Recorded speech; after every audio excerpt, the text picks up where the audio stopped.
केवल लक्ष्मण ही मेघनाद का वध कर सकते थे। हनुमान जी की राम भक्ति की गाथा संसार में भर में गाई जाती है। लक्ष्मण जी की भक्ति भी अद्भुत थी। लक्ष्मण जी की कथा के बिना श्री राम कथा पूर्ण नहीं है।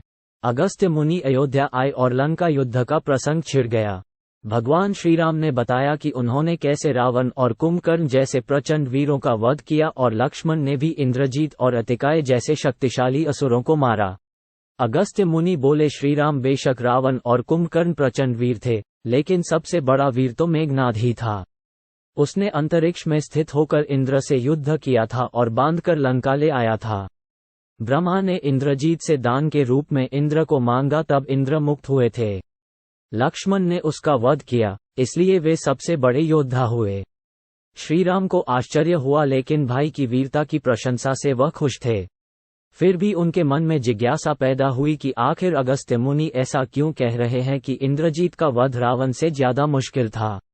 अगस्त्य मुनि ने कहा, प्रभु इंद्रजीत को वरदान था कि उसका वध वही कर सकता था जो 1. 14 वर्षों तक न सोया हो, 2. जिसने 14 साल तक किसी स्त्री का मुख न देखा हो, और 3.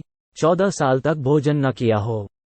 श्री राम बोले, परंतु मैं वनवास काल में 14 वर्षों तक नियमित रूप से लक्ष्मण के हिस्से का फल फूल देता रहा। मैं सीता के साथ एक कुटी में रहता था, बगल की कुटी में लक्ष्मण थे, फिर सीता का मुख भी न देखा हो और 14 वर्षों तक सोए न हो, ऐसा कैसे संभव है। अगस्त्य मुनि सारी बात समझकर मुस्कुराए, प्रभु से कुछ छुपा है भला। दरअसल सभी लोग सिर्फ श्री राम का गुणगान करते थे, लेकिन प्रभु चाहते थे कि लक्ष्मण के तप और वीरता की चर्चा भी अयोध्या के घर घर में हो। अगस्त्य मुनि ने कहा, क्यों न लक्ष्मण जी से पूछा जाए। लक्ष्मण जी आए। प्रभु ने कहा कि आपसे जो पूछा जाए उसे सच सच कहिएगा।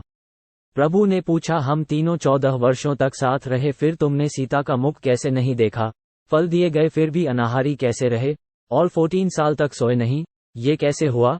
लक्ष्मण जी ने बताया, भैया जब हम भाभी को तलाशते ऋषमुख पर्वत गए तो सुग्रीव ने हमें उनके आभूषण दिखाकर पहचानने को कहा।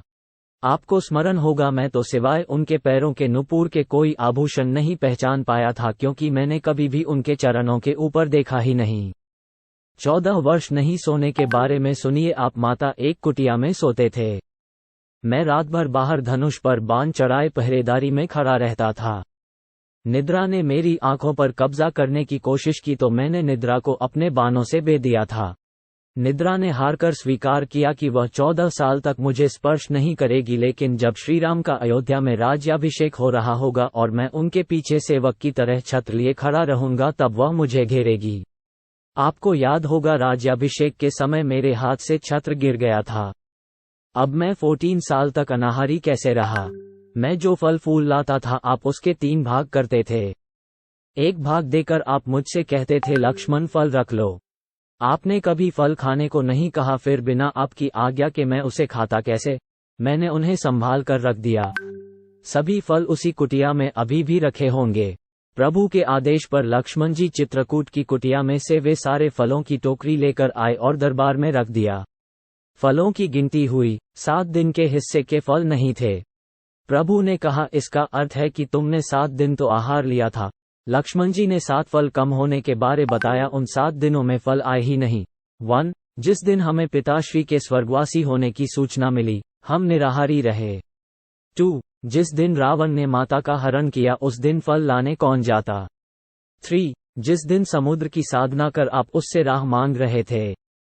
4. जिस दिन आप इंद्रजीत के नागपाश में बंद कर दिन भर अचेत रहे।